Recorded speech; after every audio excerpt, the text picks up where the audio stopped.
sepertinya Pak Prabowo dan Pak Jokowi sepakat ya bahwa mereka tidak akan memberi ruang bagi Anies untuk maju. Saya udah dapatkan bocoran lah gitu, bahwa nanti yang akan jadi AGK gitu, yang PLT-nya, kemudian nanti ketuanya Pak Bahlil. Jadi memang sepertinya ya rencana awal dari Pak Jokowi adalah ya itu mencoba take over PDIP gitu. Dan pasti tujuan utamanya adalah stabilitas politik, dukungan total terhadap pemerintah dari daerah hingga pusat.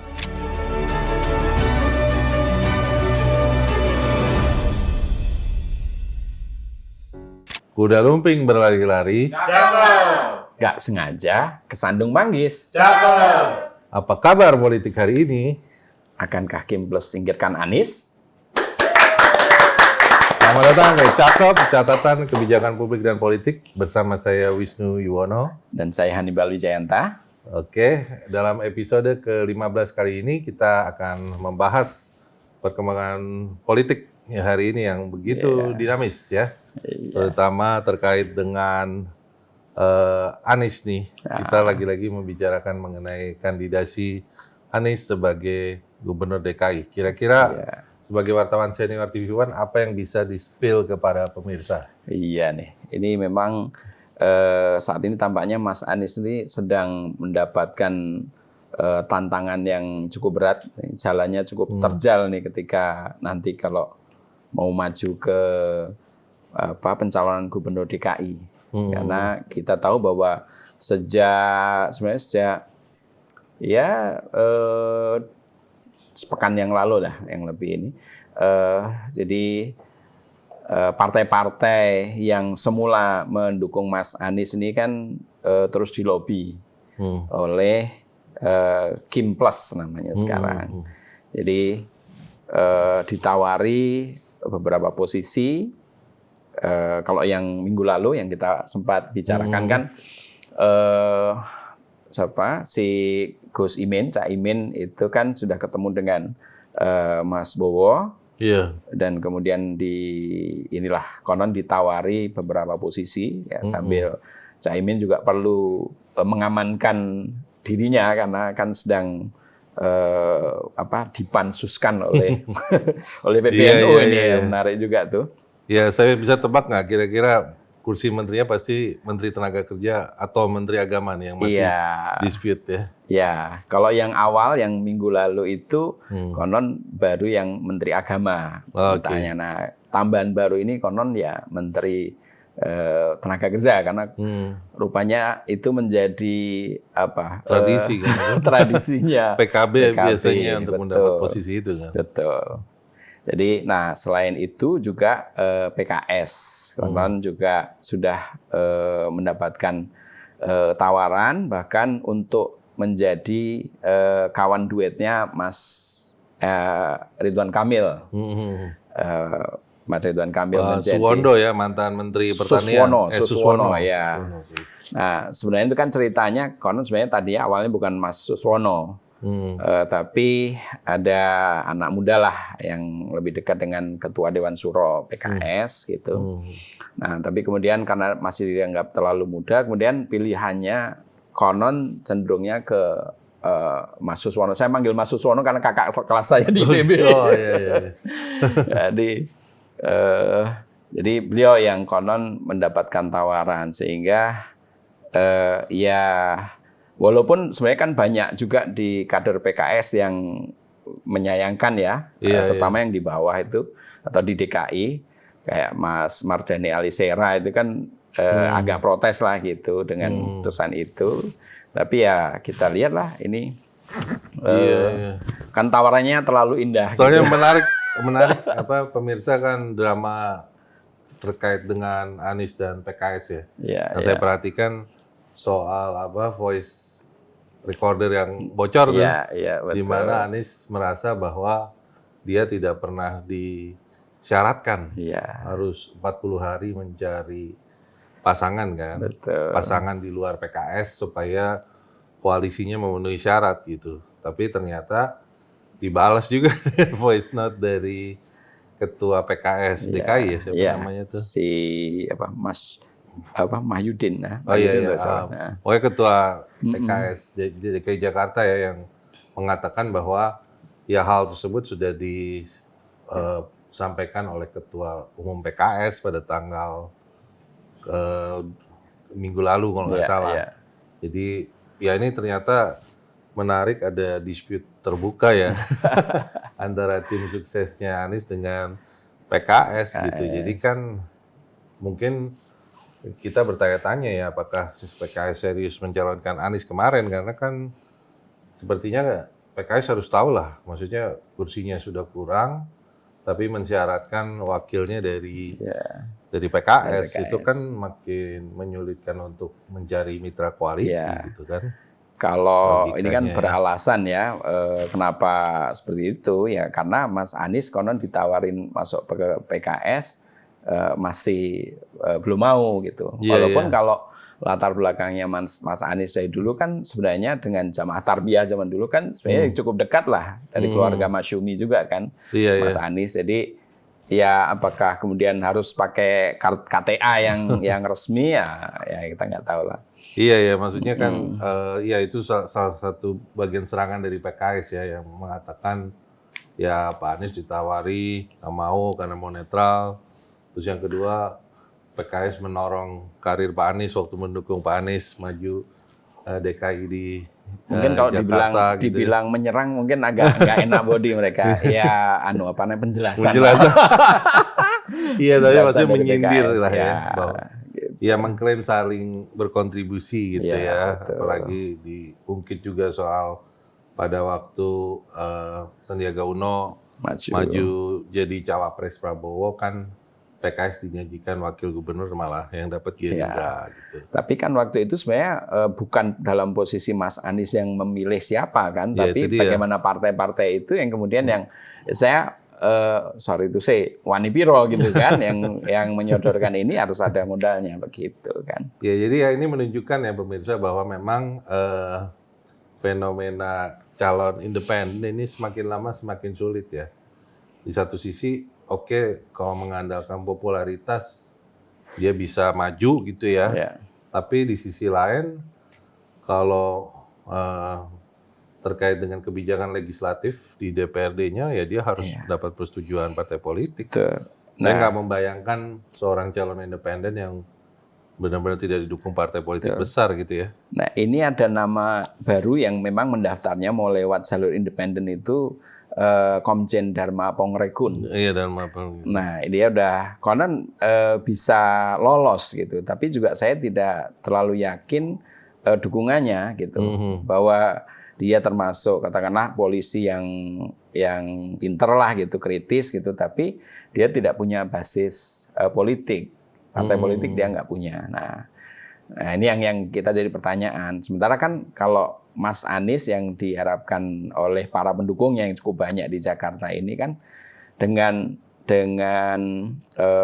langkah PKB yang semakin merapat atau juga PKS yang mendapatkan tawaran yang menarik dan juga Nasdem yang dengan terang-terangan mengatakan bahwa mereka dapat tekanan yang berat dan kemudian Sahroni bilang ya bisa saja bukan Mas Anies gitu. Dan jangan lupa update terakhir kemarin pada saat Surya Paloh diberikan medali kehormatan, dia bilang bahwa Anies semakin sulit peluangnya untuk maju DKI. Berarti Nasdem yang salah satu pendukung utama Anies di Capres saja sekarang mengatakan Pak Surya Paloh, kita tahu tokoh paling berpengaruh di Nasdem, sudah mengatakan sulit gitu peluangnya ya. Jadi ya kita lihat pemirsa sepertinya Mas Anies semakin digoyang dan peluangnya semakin menipis hari ke hari gitu ya.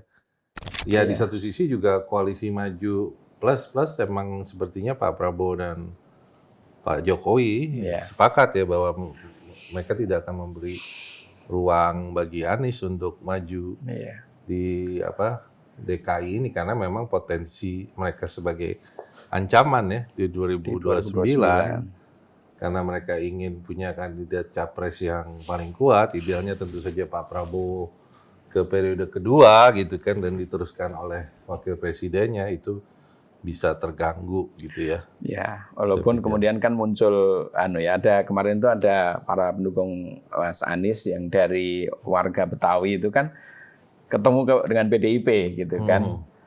Dan ya berharap PDIP bisa menggandeng Mas Anies untuk maju ke Pilkada DKI. Ini sangat menarik, fenomena yang menarik sekali.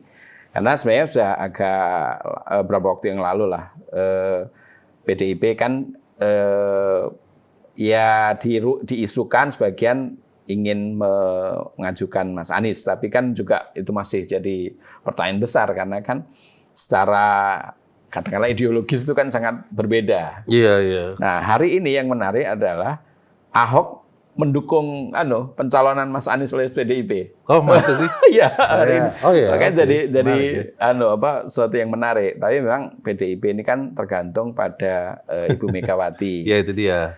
Nah, sementara kemarin ketika PDIP mengumumkan calon-calon kepala daerah yang bukan yang besar, Bu Mega juga berpidato, itu ternyata nama Mas Anies belum diumumkan karena memang itu dia. yang Jawa terutama itu memang belum diumumkan. Iya, terutama itu ya yang Jakarta, Jawa Tengah, Jawa Barat, ya, Jawa Timur itu belum diumumkan. Jadi memang menarik. Soalnya juga kemarin saya juga melihat statement dari Pak Jarod ya, mantan Gubernur DKI yang sekarang pengurus di Ketua DPP. Yang mengatakan bahwa ya menantang partai lain, kenapa nggak berani mencalonkan Ahok gitu, terutama mengajak partai PKB gitu kan, tapi kan pasti PKB yang inginnya mendapatkan kursi di kabinet pasti mereka masih bimbang juga, nggak mungkin mereka mengambil resiko ya, mendorong Ahok yang merupakan tokoh kontroversi dengan nanti prospek masuk ke kabinetnya semakin kecil gitu kan. Jadi karena memang PKB termasuk kan yang dianggap sebagai partai dalam ancaman. Ya, oke, mungkin kita sekarang membahas mengenai PDIP nih. Kan kemarin Ibu Mega mengadakan ya kayak bukan semacam konferensi pers ya, tapi dialog gitu. Pidato dialog gitu ya, yang juga mengejek-ngejek rekan-rekan wartawan nih, yang dianggap tidak berani. Karena tidak menegakkan konstitusi gitu kan. Nah, itu bagaimana Mas membacanya? Iya, menarik sekali. Kita semua kemarin tuh memang menunggu pidatonya Ibu Mega gitu kan. Karena biasanya beliau itu kan pidatonya itu sangat berapi-api. Ya kayak ibu-ibu yang ngasih tahu anak-anaknya gitu, ngasih wejangan. Dan kemarin ada statement yang menarik juga, salah satunya itu beliau mengapa kok masih tetap bertahan gitu kan. Tadinya saya mau pensiun, tapi katanya PDIP mau diambil orang. Gawat ini, gile, saya bilang gitu kan. Nah, makanya saya masih tetap di sini gitu. Nah, ini statement yang sangat menarik karena setelah sekian lama Ibu Mega kemarin kan sempat ditanya wartawan juga katanya tidak ada masalah dengan pemerintah Presiden Jokowi, tapi kemarin ini beliau mention lah sebenarnya walaupun tidak tunjuk langsung, tapi dengan sebelumnya mengomentari Golkar dan kemudian menjelaskan bahwa ada yang mau ambil PDIP, nah itu menarik sekali. Jadi ya maksudnya ini sepertinya signal dari Ibu Mega ya, menunjukkan bahwa ada usaha untuk take over PDIP sebagai salah satu partai besar juga. Dan biasa sepertinya ditujukan kepada Pak Jokowi karena hubungannya lagi memanas kan. Kalau saya sebenarnya mendengar isu dan juga ada kutipan yang bahkan sangat menarik ya. Ada kutipan hostile takeover PDIP ini. Ini sebenarnya sejak sebelum pemilu 2019. Nah, cuma kan waktu itu ya tidak jadi karena Ibu Mega masih sangat kuat, PDIP sangat kuat. Dan baru kemudian menjelang pemilu 2024 ketika Bu Mega menolak keinginan Pak Jokowi untuk perpanjangan masa jabatan. Nah itu baru kemudian kan ada, kalau menurut ceritanya Andi Wijayanto itu kan di berbagai podcast gitu kan. Di berbagai podcast betul. dan di majalah Tempo juga gitu ya, bahwa itu adalah grand skenario yang dicoba dirancang oleh Pak Jokowi juga ya, untuk melihat apakah visible atau tidak maju 3 periode ternyata ya, dan itu akhirnya diveto oleh Bu Mega gitu. Jadi memang sepertinya ya rencana awal dari Pak Jokowi adalah ya itu mencoba take over PDIP dan gitu. Waktu itu juga sempat ada bahkan dari Mas Guntur ya, kakaknya Ibu Mega itu kan ya masih mention bahwa mungkin saja PDIP di tangan Pak Jokowi. Gitu. Itu kita iya. Tapi ya kita tahu ya bahwa cengkraman politik Bu Megawati di PDIP itu sangat kuat ya. Maksudnya pendukungnya udah dari di pusat sampai daerah itu benar-benar orang yang benar-benar loyal pada Bu Mega gitu kan. Pecah gesang derek ibu. Iya makanya. Ya waktu misalnya kan waktu Pak Pandaman Ababan dalam satu podcast kan pernah menyinggung pada saat Bu Mega marah tuh karena Pak Jokowi tidak berhasil memperjuangkan Pak Budi Gunawan ya sebagai Kapolri, kan pada saat dia masuk di arena PDIP diibu gitu kan. Nah maksudnya seorang presiden aja yang kader partainya aja bisa digituin gitu ya. Apalagi ada usaha take over itu kan lebih visible, visibility-nya lebih sulit gitu kan. Iya. Kalau Mas melihat Golkar nih gimana nih Mas, bisa sampai kayak gitu? Menyangka nggak sih kalau Pak Erlangga itu bisa? Iya, ini ya pasti dihubung. Sekarang kan ada berita yang panas terkait dengan Golkar tumbang ya. Jadi kita tahu dari segi sejarah dan tradisinya kan Golkar memang doktrinnya adalah atau values-nya gitu istilahnya adalah berkarya ya. Dan berkarya itu harus sebagai pemerintah dong. Di dalam pemerintah. Dalam pemerintah, kalau enggak hanya bisa berhayal. Nggak bisa berkarya. Jadi ya saya sebenarnya sih tidak terlalu heran ya. Karena polanya terutama sejak zaman Pak Akbar, setelah Pak Akbar Tanjung tidak berkuasa, itu memang biasanya presiden terpilih baru pasti akan ada pergantian di pengurus Golkar. Gitu, karena ya pastinya apalagi kalau Golkar misalnya mendukung kandidat yang kalah gitu kan. Nah biasanya itu dia tidak bisa mempertahankan posisinya dan mempertanggungjawabkan itu, karena kan ya Golkar harusnya kan menang pada yang dan kandidatnya gitu ya, presidennya gitu menang. Sangat berkepentingan untuk mengambil dukungan Golkar kan. Iya, kalau kita lihat ke belakang saja kan, pada waktu Pak Akbar Tanjung kan tahun 2004 ya nih, zaman SBY ya pertama kali terpilih sebagai presiden, terpilih langsung, itu kan kita lihat Golkar nomor 1. Ya, tapi malah Pak Akbar Tanjung kalah dalam pemilihan Golkar dengan Yusuf Kalla gitu. Yang menang. Padahal kan kita tahu Yusuf Kalla pada waktu itu ya kalau mau dilihat di atas kertas tuh kurang mengakar gitu kan. Waktu itu pengurusnya ya orangnya Bang Akbar semua. Bang Akbar semua, tapi ya karena mindsetnya, values-nya orang-orang Golkar harus di kekuasaan, ya mereka walaupun sangat cinta sama Bang Akbar Tanjung, tapi ya sepertinya tidak sesuai dengan values tersebut. Sehingga akhirnya dengan mudah Pak Akbar Tanjung disingkirkan gitu kan. Apalagi kemudian pada saat SBY periode kedua nih yang lebih prihatin lagi kan, Pak JK memaksakan diri untuk maju sebagai calon presiden kan, dan akhirnya malah Pak SBY menang telak. Pak JK tuh kalau nggak salah cuma dapat 10% gitu ya, sehingga dengan mudah ya tersingkir sebagai ketua Golkar kan. Waktu itu saya kebetulan meliput itu proses bagaimana ketika kubunya Pak JK konferensi pers, ya mengakui bahwa sebagian Golkar tidak mendukung Pak JK. Iya, itu dia. Ya lebih banyak yang ke Ya tidak heran ya, maksudnya kan setelah itu kan Pak Abu Rizal ya Bakri yang menjadi ketua kan. Dan saya ingat tuh Pak Abu Rizal Bakri tidak memilih berada di kekuasaan tuh. Tapi dia mendukung Pak SBY itu di pemerintah ya.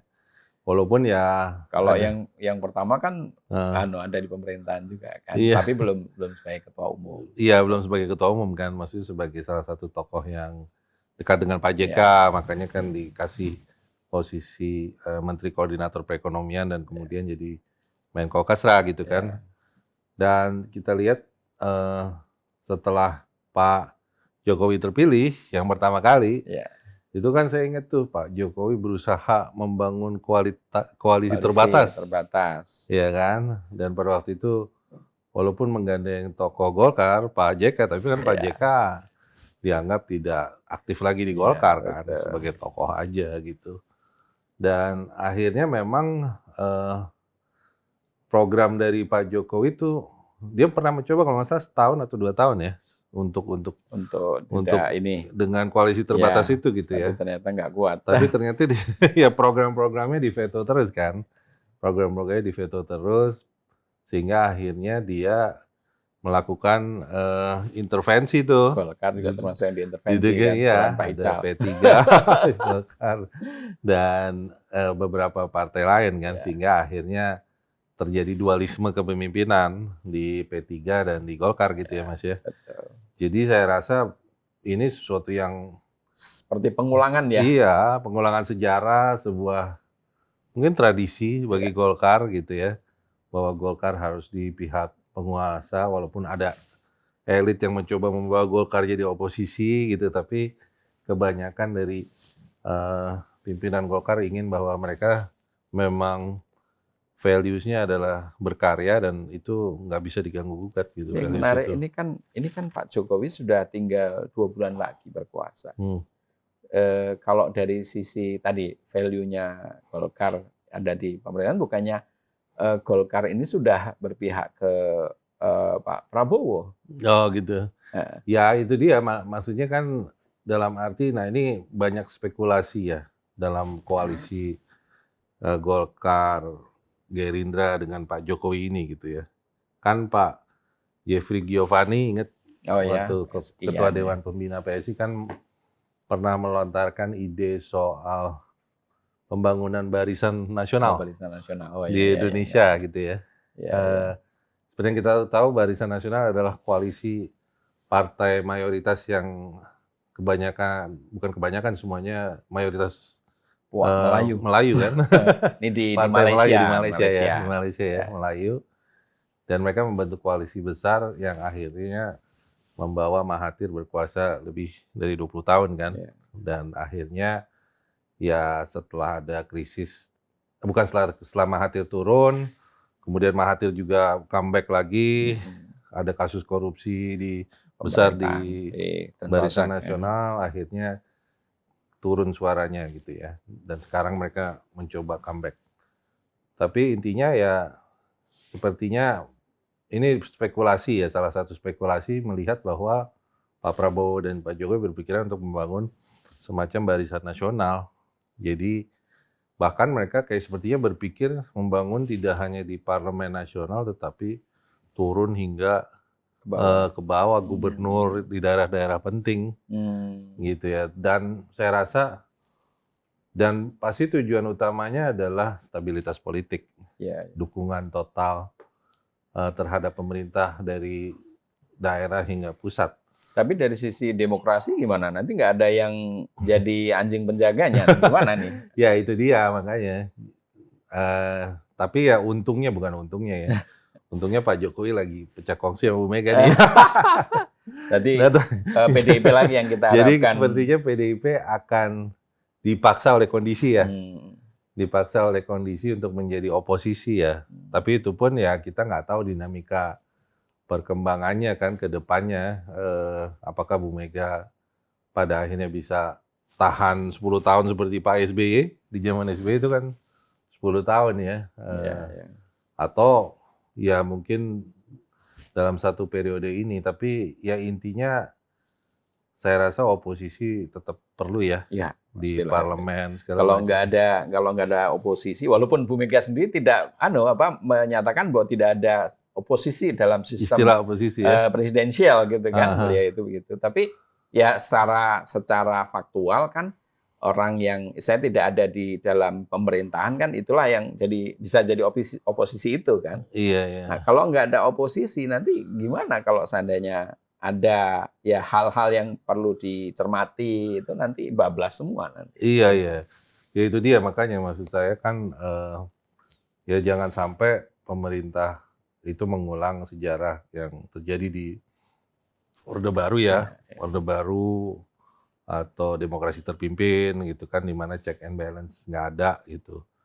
Dan ya Pak Jokowi kan juga di periode terutama periode kedua kan dianggap merusak sistem check and balances kan, walaupun mungkin caranya tidak se-eksplisit masa Orde Baru gitu, tapi kerusakannya bisa lebih luar biasa nih. Ya perdebatannya begitu kan, bahwa ya intervensi terhadap judicial, intervensi terhadap parlemen melalui intervensi terhadap partai politik yang akhirnya yaitu membuat sistem check and balances itu tumpul, tapi ya atas nama pembangunan itu kan selalu yang didengung-dengungkan ya pembangunan, tapi kita lihat sendiri kan bahwa pembangunan tanpa check and balances tuh akhirnya banyak yang inefisiensi, banyak korupsi ya.